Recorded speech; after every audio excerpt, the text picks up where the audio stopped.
रात्रभर जागून झाली काय? अरे खरंच म्हणजे रात तुझी सगळी बायको झाली.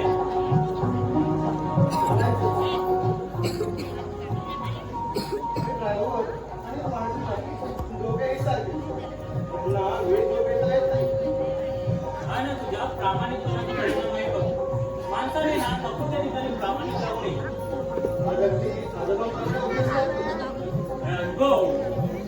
मी प्रामाणिक राहिलो आणि जग तिथे प्रेमात आगाय पडलो. अरे माणसाला आधी स्वतःच्या घराबरोबर शिकव आणि मग प्रेमाच्या लग्नाचं बांधण पडव. अरे मी पायो नको उभा होतो, पण माझ्या आई तिला बँकेत सर्व्हिस होती, अगदी 30,000 रुपये पगाराची. म्हटलं पाठी मालदार आहे, आपल्याला सर्व्हिस करायची गरज होणार नाही. पण काय तिचा बाप आला ना डोळा साप बनून. अरे तुला सांगतो, एके दिवशी तर मला सर्व रस्त्यात पकडलं. कसा माझ्या कोविडला मारतो तुम्ही त्यांनी गावची काळजीची सोबत आणि तिच्याशी लग्न केलं. माझ्या कोविडला भेटलंच ना, तुझ्या तंगड्यातून तुझा सतत तरी मी मागेच नाही. 8 दिवस सारखं तिला सोडून होतो आणि आज एका दिवशी ती मला भेटली. हो, भेटली म्हणजे काय, अगदी कडकडून भेटली. पण मला नाही, तुझ्या नवऱ्याला भेटली.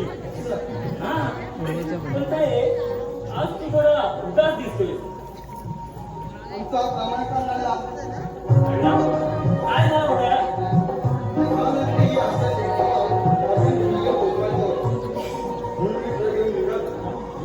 वाटेल 2 फेऱ्या असतात. या गाडीचे ट्रक रिक्षा कुठे मिळणार? त्याने माझ्या ट्रकला हात केला. मी ट्रक थांबवला. त्या रिक्षेच्या बाईने मला हात धरून बोलली. म्हणाली माझी बहीण माझी गळमळते. क्षणभर मला वाटलं की माझी बहीण तळमळते होती. मग मी त्यांना माझ्या ट्रकमध्ये बसून त्यांना ऑफिस सोडून आलो. त्यामुळे त्या दिवसा मला योग्य बनवलं. आणि तुला नोकरीवरून काढून टाकलं. मीच कधी तरी तिला सोबती करून निघून आलो. काय रे बाबा? आणि तो बोलला की तू अशीच माणसं भटक्यामध्ये बसून पैसे करत असावा.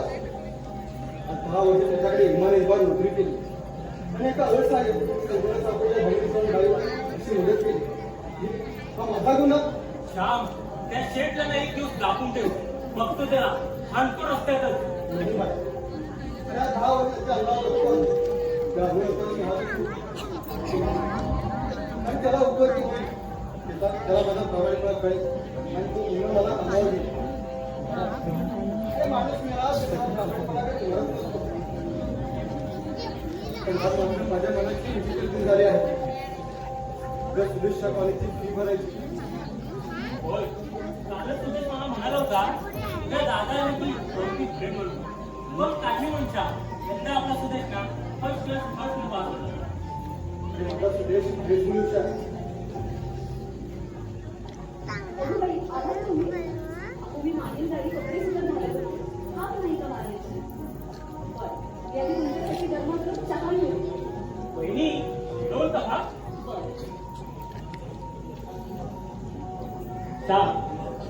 जमून बघून नवरा जरी आला आणि बायकोची आमचा गरमागरम एकदम चहा लिहिलं ना ती सारा थकवा निघून जात अर्थातच.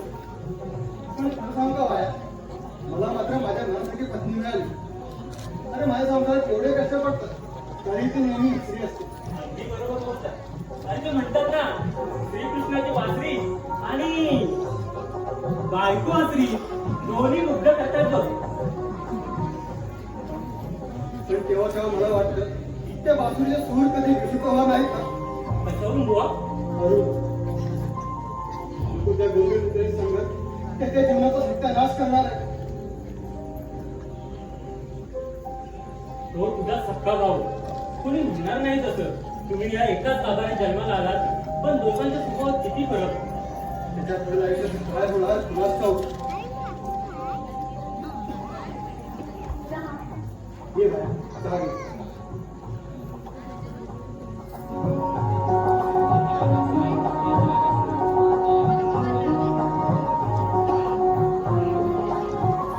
मी चहा अगदी फक्कड बनवलाय.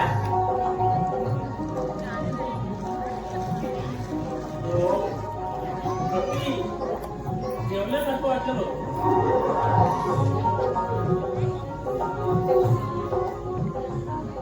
बरं चहा निघतो मी आता.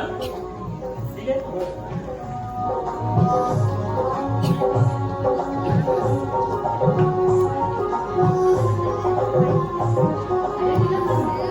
गेला.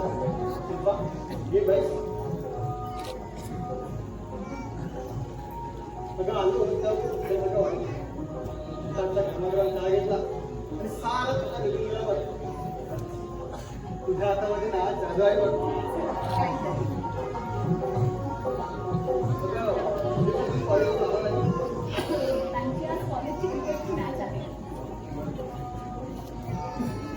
अगं आज त्याच्या कॉलेजची फी भरायची आणि आज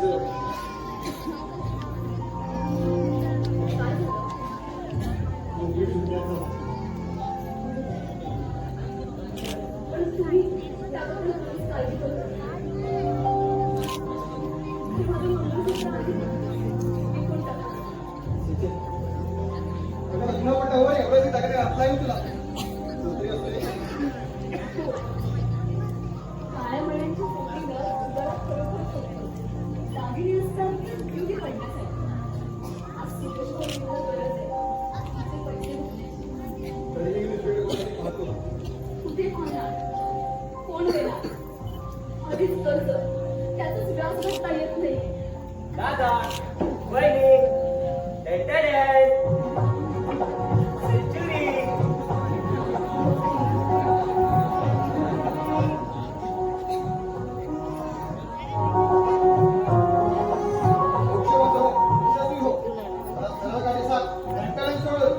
दादा तुझ्या या छोट्या बंधूवाल्याने अगदी कमालच केली, अगदी धमाल.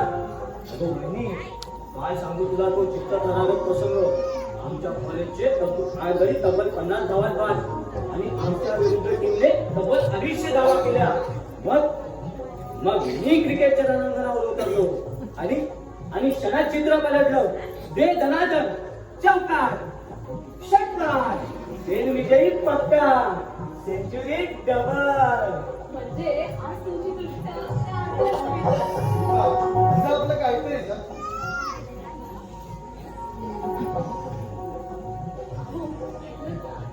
आज हॉबीसाठी श्रीखंड घेऊन या.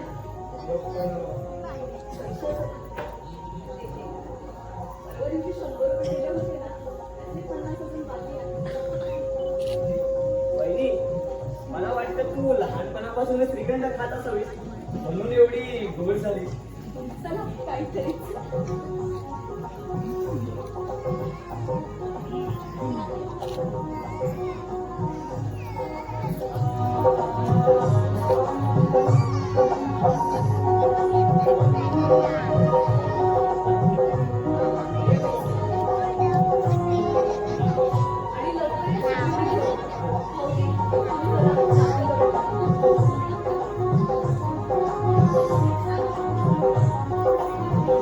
आणि ठीक आहे, सॉरी. अथर्व घरी नसणारच. मी घरीच होतो.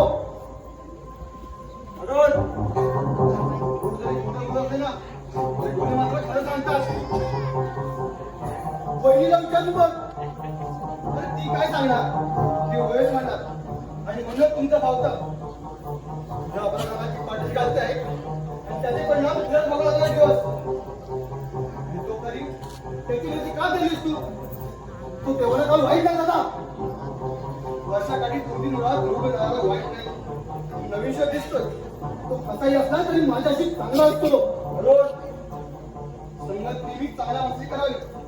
हल्ली तू याची मैत्री करतोयस ना, ते एका अनेक गुंड आहे. आणि तो नागपाल एकदम खतरनाक. खरं आहे की? आज नाही वाटत खरं म्हणायला. म्हणजे आपल्या आई वडिलांचा आपल्याला किती कसं पोहोचेल? आत्मा भूत हे सगळं धोक्यात आहे. माझा त्यावर मुळीच विश्वास नाही. मानवाने निर्माण केलं स्वतःच्या स्वार्थासाठी. आपण मानतोस देवालाही मानत नाही. तुला एवढंच सांगतो, चांगली संगत, चांगला लॉट त्यापेक्षा वेळेला मित्र उपयोगपणा नाही तुझ्या. मला वेळेला उपयोगपणा नाही. अरे जाण्याचं नाही. भाऊजी, ते काही बोलले का तुम्हाला?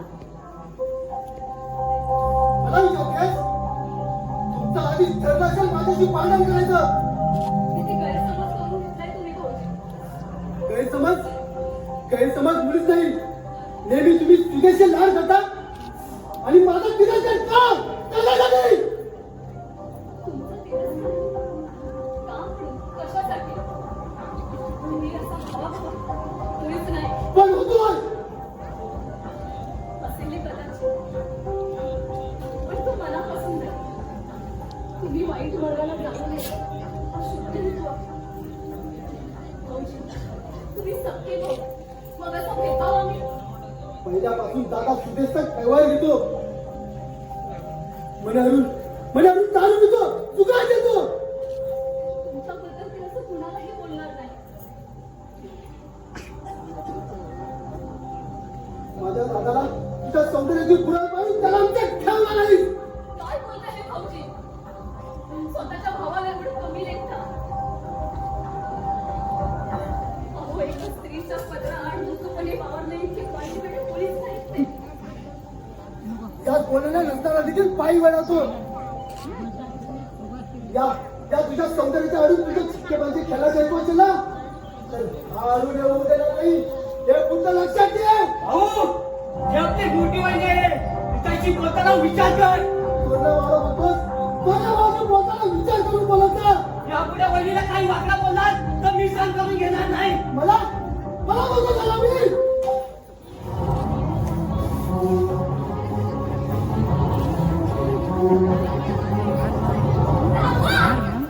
काय करताय हे? वहिनी,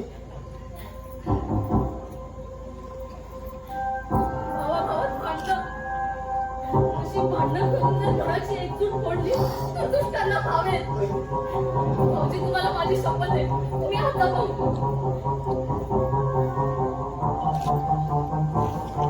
पहिल्याच कसे डोळे वाटायला केला तो आज मोठा कळत नाही त्याला. जरा कुठे विश्रांती घ्यायला जावा याची किटकी. भाऊजी, आता कुठे निघाला? रात्रभर जागरण करून आलाय ना, विश्रांती घ्यावं. विश्रांती या तुमच्या आम्हाला गोष्ट करायला लागली ना. मिळाली. भाऊजी,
Yoga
टेंगण्या नाना, हे आमचं समरांगण. हो ना समरांगण. इथं सीता स्वयंवर किंवा रुक्मिणी हरण किंवा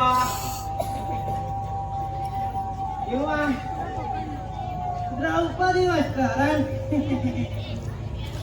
वा, मनकवड्यात आणि पोचलेले सुद्धा. पोचलेले आणि कसले पोचलेले?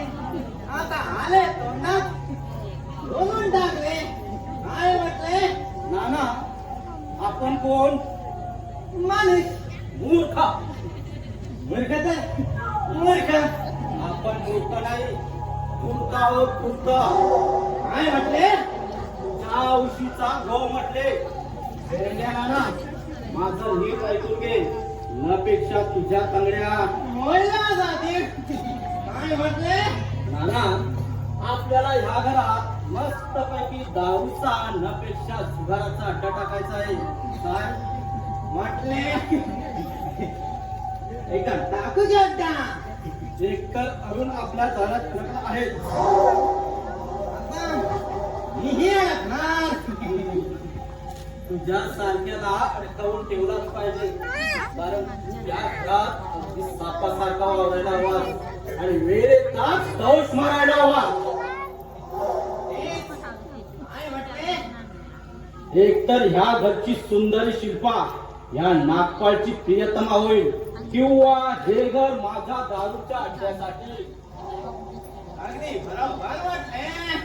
हा नागपाळ आपल्या नावाप्रमाणेच आपल्या स्वभावातून नाग पाडणार आहे. याची प्रसिद्धी द्यायला हवी या घरच्या लक्ष्मीला. हो ना. शिवाय आपले नाव सार्थक कसं होईल आणि आपल्या नावाचा धबधबा कसा वाढेल? एकदम धबधब्यासारखा. काय म्हटले? नाना, हे 500 रुपये ठेवा. कशाला? राहुलला ठेवतो. काय माझे लक्ष्मीला परत पाठवू नये. काय म्हटले? नाना, फार हुशार दिसताय आणि बोलले सुद्धा. आता इथून होता.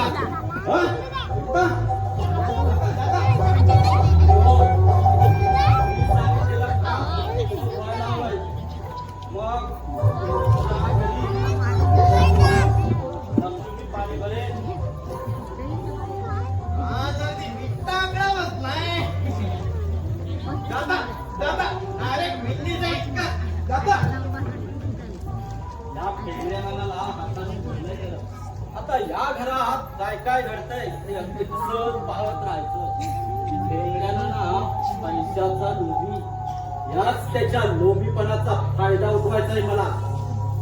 अरे हो, आमची घरवाली आताच करमडते. अहो घरवाली, शहजादी शिल्पा, हे शिल्पा. तू आता कशाला आलास? जरा मान वर करून विचार. नाही म्हणजे तेवढा तुझ्या चंद्रमुखी सुंदर गोर चेहऱ्याचं दर्शन कसं? माझ्या सौंदर्याची स्तुती करण्याचा हक्क तुला नाही. राईट. आपला नसला तरी जातीवंत जवाई खऱ्या खुऱ्या एरियाकडे पाहत राहतो. सौंदर्याची आसक्ती कुणाला सुटले ग? सौंदर्याची आसक्ती जरूर धरावी, पण त्यात भक्ती असावी, वासनेची शक्ती नसावी.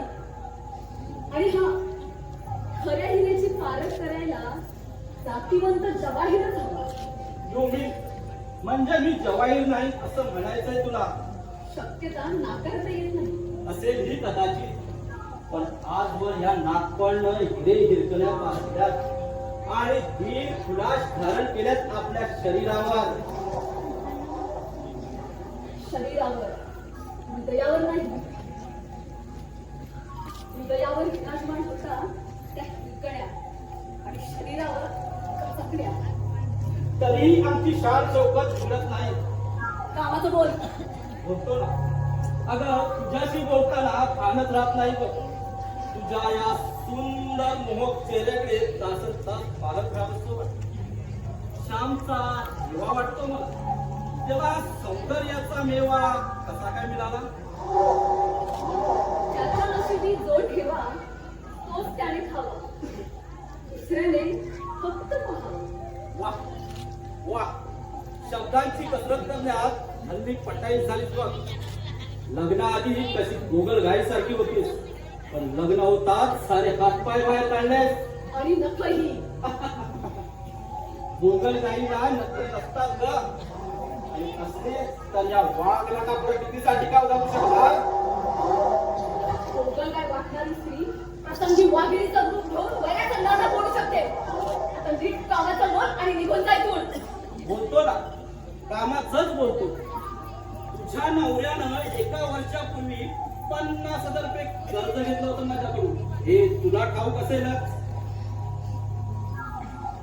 तुझ्याकडून घेणार हे ठाऊक असतं तर त्या क्षणी अडवलं असतं मी त्यांना. पैसे घेऊन आल्यानंतर त्यांनी मला सांगितलं. अच्छा, म्हणजे तुला कळलं तर. अर्थात त्यानं पैसे मागतात मी त्याला दिले. का माहित आहे? तुझ्याकडे पाहून. माझ्याकडे पाहून द्यायची काही गरज नव्हती. नाही कशी ग? तुझ्या का नात्यानं होईना, तू माझी मामे बहीण, अर्थात माझ्या हक्काची. पण तू दैव, तू माझं सम्राज्य पण पुसू शकली नाही. नाहीच तर नाही ग. अडचणीला मदत करो तेवढं तुलाही समाधान आणि मलाही. शी, आपल्या मदतीची मला काळीची सवय नाही. पण तुझ्या नवऱ्याला होती ना, त्यावेळी त्याला मोजून 50,000 रुपये दिलेत मी. आणि कोऱ्या स्टॅम्प पेपरवर सही सुद्धा घेतले. काय? त्याशिवाय दुसरा उपाय नव्हता ग माझ्याकडं. त्याला पैशाची गरज होती म्हणून त्याने डोळे झाकून कोऱ्या स्टॅम्प पेपरवर सही केले. आता त्याच सहीने मी तुझ्या डोळ्यावर करणार आहे. नागपाल, एका वर्षाचे वेतनाचे धरून 1 लाख रुपये झाले. उद्यापर्यंत परत करायला सांग तुझ्या नवऱ्याला. ते कसं शक्य आहे? सर्व शक्य आहे. भर चौकात माझ्या थोबाडीत मारणं जसं शक्य होतं ना, तसं हेही शक्य आहे. त्यात माझी काय चूक होती? पण 2 वर्षापूर्वी घडलेल्या त्या प्रसंगाची एवढी आठवण ठेवशील असं वाटलं नव्हतं मला. का ठेवणार नाही? 4 चौघांसमोर तू माझ्यावर हात टाकलास, माझ्या थोबाडीत मारलीस ग. पण त्याचे वर उमटलेत माझ्या काळजावर, आणि काळजावर उमटलेले वर सहजासहजी तुटले जात नाही. त्या मारण्यात माझी काही चूक नव्हती. अरे, दुसरी तिसरी कोणी असती ना तर चपलीला तोंड फोडलं असतं तुझं. 4 चौघात भर रस्त्यात मला पिक्चरला मारत होतास तू. त्या बरोबरात माझी काही चूक होती असं मलाही वाटत नाही. कारण मी तुझ्याशी लग्न करणार होतो. त्याबद्दल मित्रांना भली मोठी पार्टी देऊन मोकळा झाला होतो. पण त्या पार्टीचे पैसे असे पाण्यात जातील असं मला वाटलं नव्हतं. पण आता ते धाम दुपटीनं वसूल करणार आहे.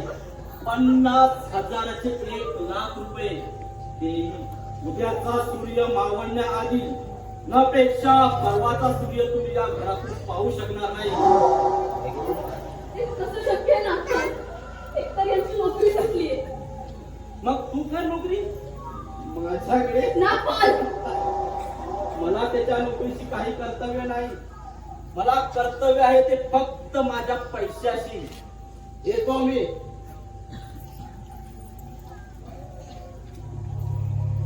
हा, एका अटीवरती मुदत वाढवायला तयार आहे.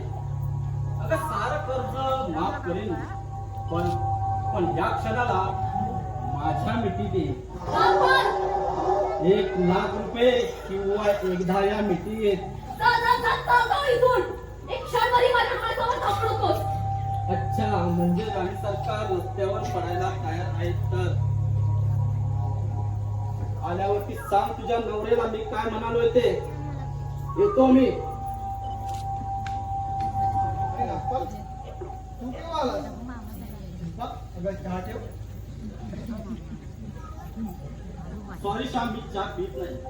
काय विजय ससात माझं घाई. श्याम, तुझ्या बायकोकडे निरोप ठेवलाय, सांगेलच तुला ती.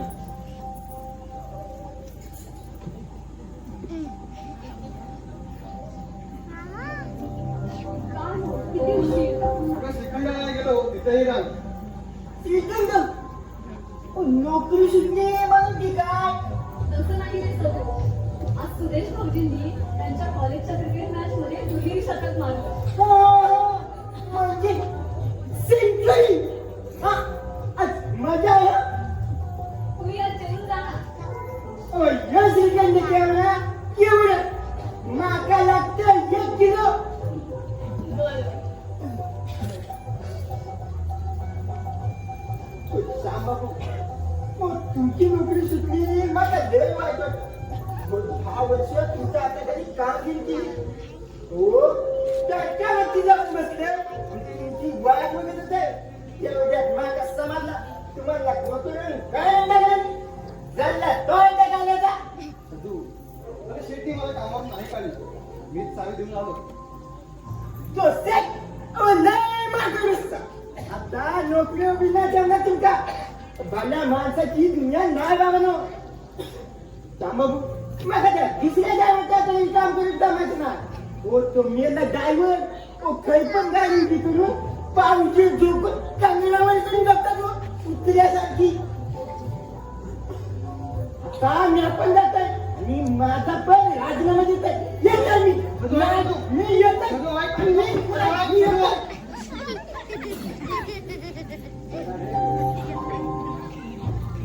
आज 10 वर्ष माझ्या हाताखाली कामाला आली.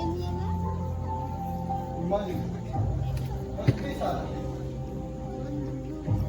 शिल्पा, अगं हे शिल्पा, काय हो? अगं नागपाल मगाशी काय म्हणत होती? तुम्ही 50,000 रुपये कर्ज काढलं ना, ते मागायला आले. उद्या संध्याकाळी करून टाका. उद्या संध्याकाळपर्यंत आपण त्याला पैसे कसे देणार? आणि म्हणजे माझी नोकरी सुटली. उद्या सुदेशच्या कॉलेजची फी सुद्धा भरायची.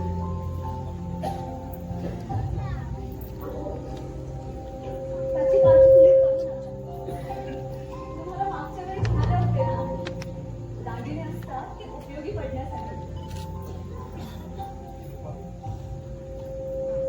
झाले मंगळसूत्र आणि फी भरा बाबा. पहिली अहो, काय करताय त्या पवित्र गाभाऱ्यातील देवीच्या पायावर 100 तरी विसावा दे मला आज तुझ्या खरेखुरे मोठेपण दिसलं आज तुझ्यातली खरी देवता दिसली आज हा गाभाराही भरून गेला हो, माझे कर्तव्यच आहे ते. आणि या गाभाऱ्यातील मूर्तींची पूजा हेच माझं खरं सौभाग्याचं देणं आहे.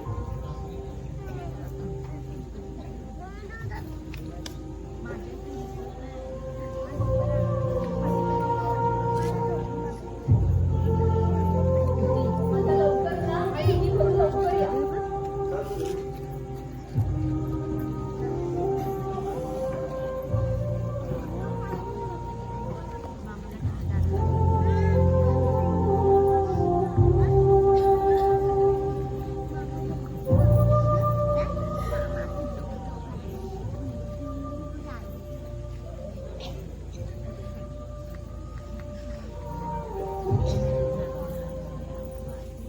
अरे थांब म्हणता. अरे हरण.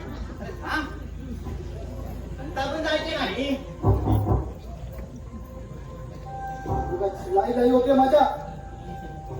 माझ्या अंगाची केव्हा लाही नाही, तर साऱ्या अंगाला लाज उठे खाज. कारण आता माझं एक नातं तुझ्याशी जोडलं जाणार ना. आणि काय रे, माझी मुलगी तुझ्यावर एवढं प्रेम करते, तू एखादा दिवस दिसला नाहीस ना, तर त्या दिवशी अजिबात जेवतही नाही. एवढं प्रेम काय म्हटले? वास्तविक तुमच्या मुलीवर प्रेम करायला नको होतं. त्या दैवाच्या गोष्टी आणि देवच मारतो गाठी. काय म्हटले? नाना, मला एका गोष्टीचं आश्चर्य वाटतं. तुमची मुलगी स्वप्ना आज 6 महिने झाले लग्न लवकर करूया असा लकडा नेहमी लावायची.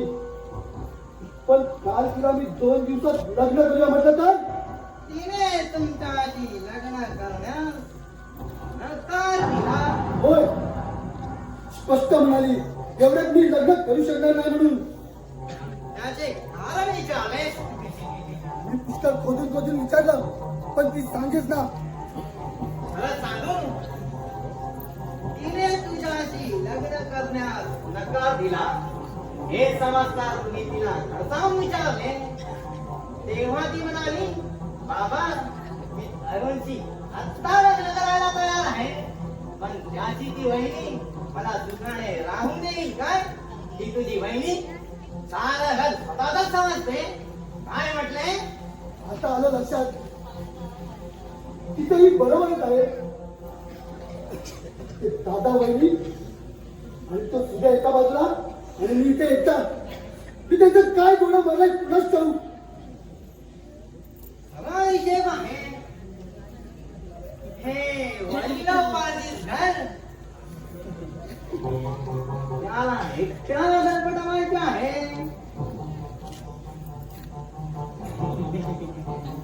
तसा दादाचा दृष्टी येतो असेल ना, तो मी दर्शन देणार नाही.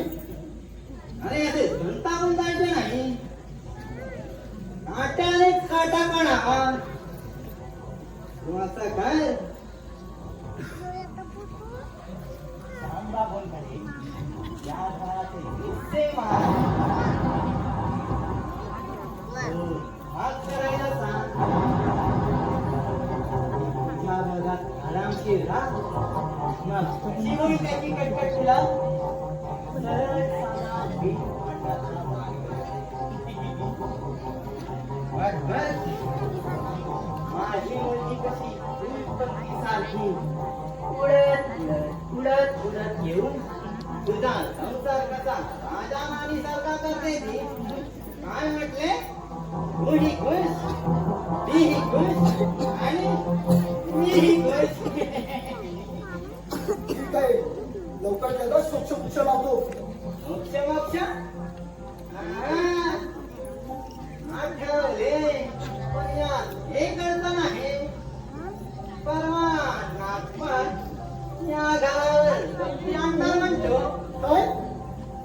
हो, श्यामबाबूनी त्यांच्याकडून 50,000 रुपयांचे कर्ज घेतले नाही का या घराच्या कारणावर? या घराच्या कर्जावर कर्ज काढायचा टाकलं नाही तुझं. तू काळजी करू नकोस. तू फक्त एक काम कर. मी नागपालकडे प्रश्न मांडे, तो श्याम बाबूला घरातून बाहेर काढे आणि तुला इथे राहायला दे. काय म्हटले? शेवटी जावई माझाच ना. दादा एवढं खर्च करायला जाईल असं वाटलं नव्हतं. कमीत कमी खर्च करताना विचारायचं तरी होतं. नाना, तुम्ही एकटेच माझी वाट पाहत बसलाय. मला यातून सुखाचा मार्ग काढायलाच हवा. शांत डोक्याने काढा. जा, विश्रांती घ्या. जा.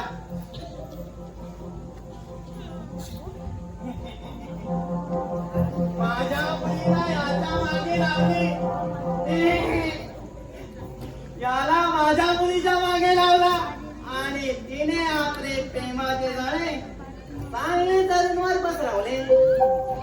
तो पुन्हा या जाळ्यात अडकला आणि आमचे मुख मात्र पांढरे झाले.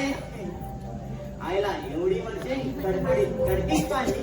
म्हटले हे म्हातारपणाचे दिवस तरी ऐका नावात काय म्हटले. अरे म्हटलीच नाही, मीच आपला एकटा माझ्याशी बोलतोय. तुझं भांड फुटलं. झाला भांड आला ना. चांगलं कामाला येतं. याचा काय सांगितलं. झाला भांड. गदरीच्या मला पाहून बोलतोय. तुमचं नाव घेतलं काय. झालं भांड. मला पाहूनच बोललास. मी बोललो नाही. तू बोललास ना. मी बोललो नाही. तू बोललास. मी बोललो नाही. तू बोललास तर. होय बोल. काय करणार तू बोल. नाना सांगून ठेवतो तुला. ना शेंगड्या नाना म्हण नकोस. फक्त नाना म्हणायचं असतं. म्हणजे शेंगड्या नाना नाहीये. आता काय माहित. पैसा दिला तिका नाना म्हणतात. सध्या काय बोलतोय तू. बघून घेईन. तू काय बघतोय. तू माझा काय दिवस करू शकत नाही. आता जातो रे तुझी म्हटलं नागपालला सांगतो. नाही तिला भर रस्त्यात लागवा केला तर नावाचा फेंगड्या नाना नाही. वाटत नाही. आणि मागतोय सोडून म्हणा. आता मी पण बघते तू नागपाल माझं काय वाकडं करतो. येते तुझ्या माहिती.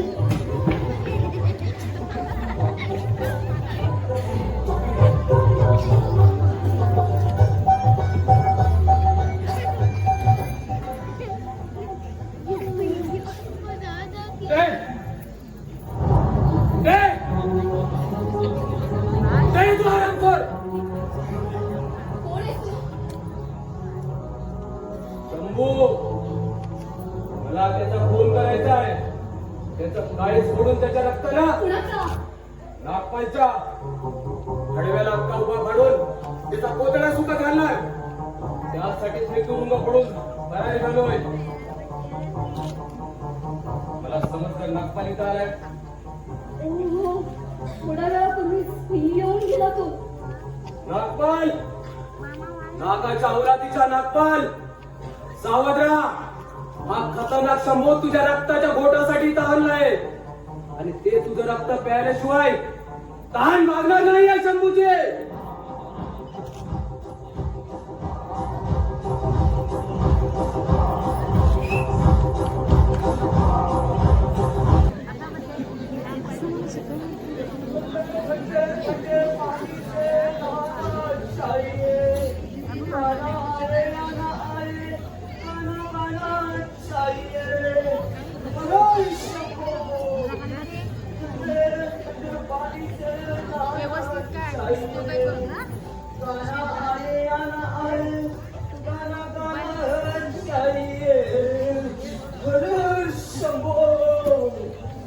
अरे अंघोळ करतोय.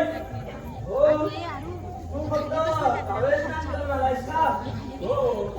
तुझा कालचा दिवस आधी पाळलाय. नको रे बाबा, तूच सारे अंग मोरी घासायचे प्रयत्न घासून घे.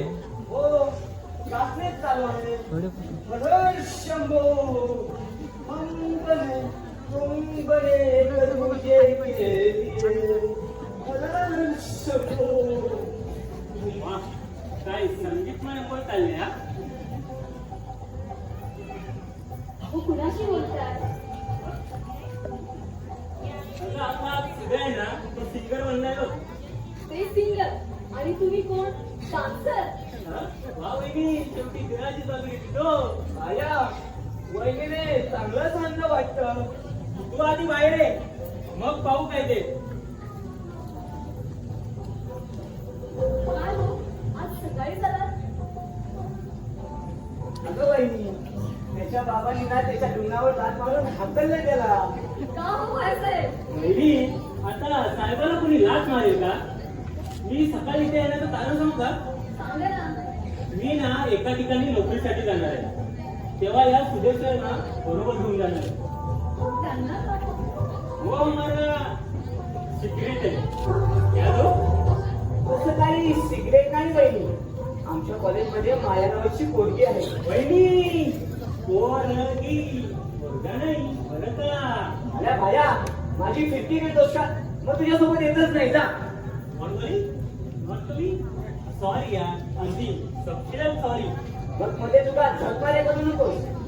तर बहिणी, त्या मुलीच्या वडिलांची एक मोठी कंपनी आहे. तिथे काही जागा भरायच्या आहेत. तेव्हा मी त्याच्या नोकरीबद्दल सांगितलं. वहिनी इथे तिथे नाही चौपाटीवर नेऊन सांगितलं बरं का. हा, म्हणे चौपाटीवर. म्हणजे ती नेहमी चौपाटीवरती जाते. वहिनी याला घेऊन बरं का. तू आता गप्पशील का? येस येस मेरी चूक और मेरे भी चूक. ती नेहमी चौपाटीवरती जाते म्हणून मी भेटतो. वहिनी असं तसं नाही अगदी कटकटून भेटतो बरं का. हा, मग हे कट करू. अहो तुम्ही त्यांच्याकडे लक्ष देऊ नका. बरं मला सांगा, यांना नोकरी देणार का? हो म्हणाली, पण तिला आवर्जून सांगितलं. संध्याकाळी मम्मी पप्पांना भेटायला चहाच्या वेळेला यायला सांगितलं. वहिनी इसलिए ना उसके पनीर से चाय पे बुलाए.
चुपचाप चल.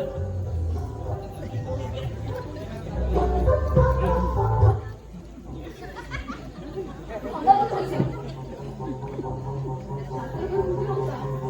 मला काय कर्तव्य? तुझ्या भाऊबंदांच्या नात्याने विचारण्याचं कर्तव्य समजते. तू त्याला अशा मागण्यामुळे त्यांची नोकरी बिघडत चालली आहे. सारखे त्याची निगा चिंतेला असतात. सारखे मजबूत असतात. माझ्या मुलीचं कसं होणार? दादा सांग अरुणची चिंता करू नकोस म्हणून. मी आता लहान नाहीये. भाऊजी, तुमच्याविषयी काही गोष्टी कळल्या मला. कोणत्या? तुमचं आणि पिवळ्या नात्याच्या मुलीचं प्रेम आहे आणि मी लग्नही करणार आहे तिच्याशी. भाऊजी, सोयीचा ज्या 4 गोष्टी सांगाव्या तर त्या बालबुद्धीचा राहिला आहे तुम्ही. पण थोरल्या भाऊजाईच्या नात्याने राहत नाही म्हणून सांगते. लग्न ही आयुष्यातील खूप मोठी गोष्ट आहे. म्हणजे ती पेंढाऱ्याची मुलगी चांगली नाही असं बघा तुला. तिच्याविषयी माझ्या कानावर काही गोष्टी आल्या. तिचं आणि नागपावचे संबंध तू बघा म्हणी तिच्या चारित्र्यावर केलेली चिकलफेक मला सहन होणार नाही. मला ती आवडली आहे. दिल लगा गदी से तो परी क्या चीज है. सुद्या तुला मला म्हणतोस एक दिवस तुझा हा वादळपणा बाहेर काढेल. चोराच्या मनात चांदणं. मी तुला कुठे म्हटलं होतं? मी आपली एक म्हण वहिनीला बोलून दाखवली होती. सुद्या तू पुन्हा तो एवढं न करण्याचा मूर्ख नाही मी. मी तुला मूर्ख म्हटलं का? तू मूर्ख आहेस असं मी म्हटलं का? आणि आता खरं सांगू तुला शेतमोठ म्हणावंसं वाटतं. ऐकून घे. अरे ऐकून तर घे. पूर्वी तू नव्हतास पण धिंगड्या नाण्याच्या पुरीला तुझ्याच गळ्यात घालून तुला मुखात काढले. काय म्हटले?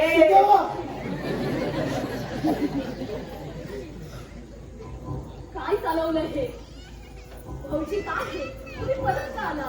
अगं वहिनी बाहेरून ऐकत होतो आमच्या राव साहेबांच्या प्रथा. आता खरोखरच निघतो. काका दादा साहेब काय म्हटले? पाहिलं पाहिलं त्याला माझी कसा उतरपणे म्हणतो. भाऊजी, ते फक्त तुमच्याशी कसं बोलतात आणि तुम्हा सर्वांमध्ये मोठा असलेला त्यांना ते काहीच बोलत नाही का? भाऊजी, प्रत्येक जण त्याच्या वर्तणुकीप्रमाणे वागत असतो. म्हणजे मी वाईट मी गुंड. तुम्ही वाईट कधीच नव्हता पण कुसंगतीमुळे तुमच्यात वाईट गुण आले.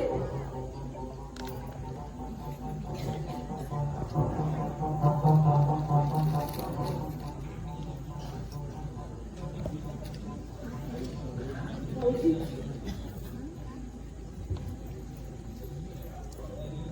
भाऊजी, मी तुमच्यासमोर पदर पसरते. माझ्या सौभाग्याची भिक्षा मागते. माझा पदा बसवतेस त्या गुंडाकडे. अगं तू तुला भिक्षा देण्यावरी शिक्षा देईल. त्याला कितीही उद्देश कर शेवटी पालत्या गड्यावर पाणीच. समोर तुम्ही का उठला? अंगात किती ताप आहे. डॉक्टरांनी विश्रांती घ्यायला सांगितली. चला बघा. शांती ही काय काय आवाज देणार? दादा मोठा भाऊ होता त्याने शब्द ऐकून गेला नाही मी.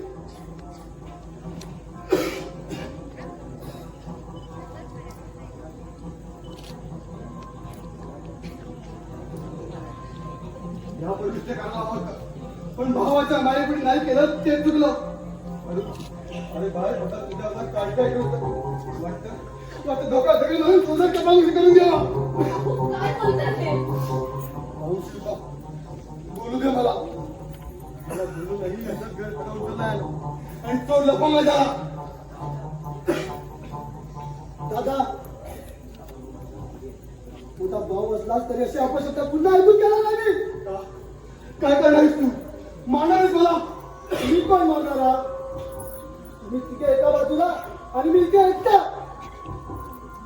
जे करणार ते योग्यच करणार. स्वतःचा अपमान सहन करून घेऊन जीवन जगण्यास नाही झालं मला.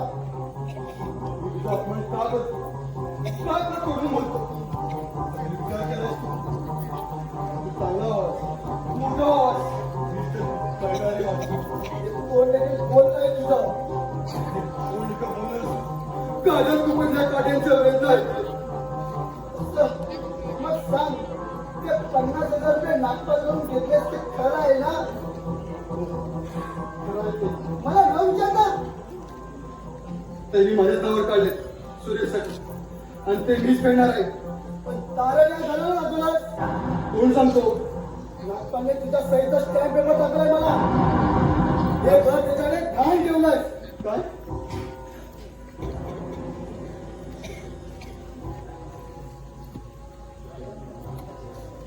आता चेहरा का पडला? तुम्ही नागपालने मला फसवलं की काय? नागपालने तुला फसवलं नाही तर तू मला फसवलंय.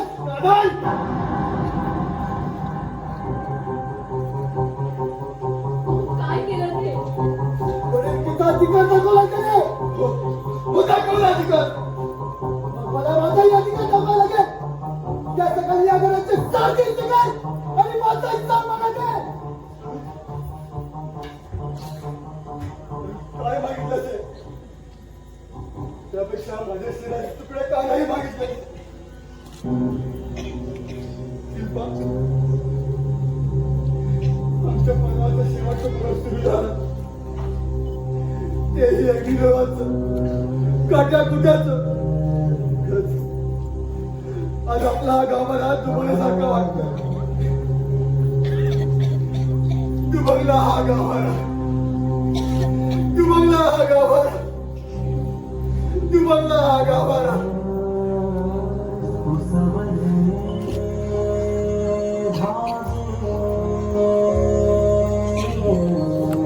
उसवले धागे कसे कधी सैन झाली गाठा.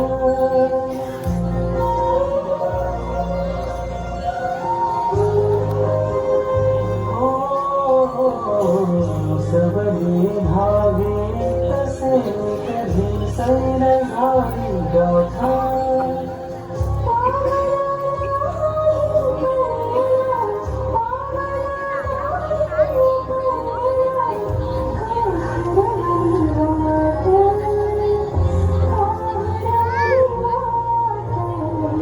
उसवले धागे कसे कधी, उसवले धागे कसे कधी.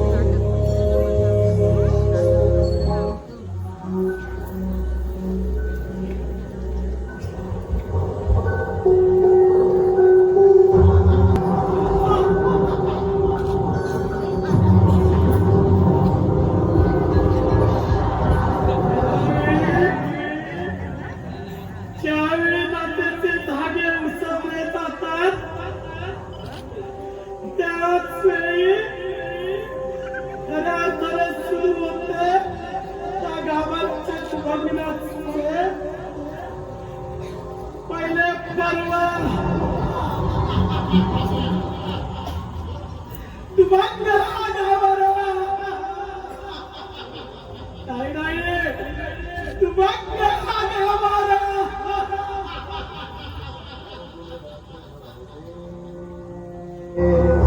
सकाळ संध्याकाळ सूत्रधार जो या साऱ्याचा